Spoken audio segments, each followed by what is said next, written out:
Chapter number 24, a clarification of some of the types of sihr. Now this is very important. What do we call sihr?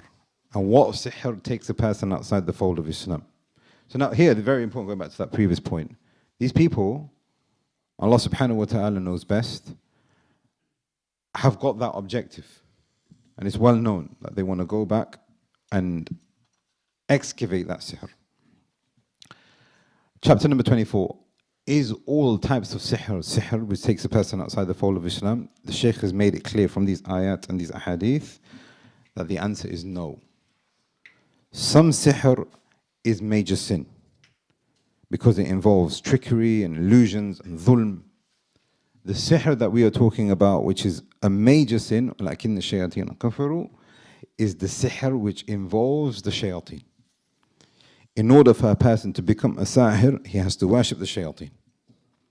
Chapter number 25, the Messenger of Allah sallallahu alaihi wasallam said, anyone who goes to a arraf or a kahin or sahir, and these are all very similar. Sahir is the black magic. The arraf is a person who says, I know where your stuff is.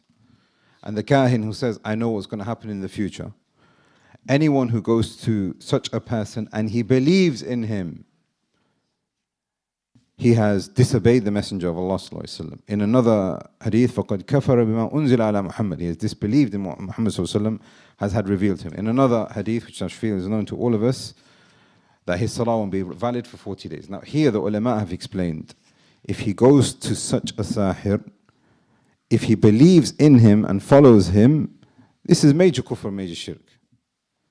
But if he goes to him just to ask him and maybe what he's got is true, maybe but I don't believe in the sihr that he comes with, but with the outcome that he's come out with, then this is such a major sin that even if he prays, salah won't be valid or won't be rewarded.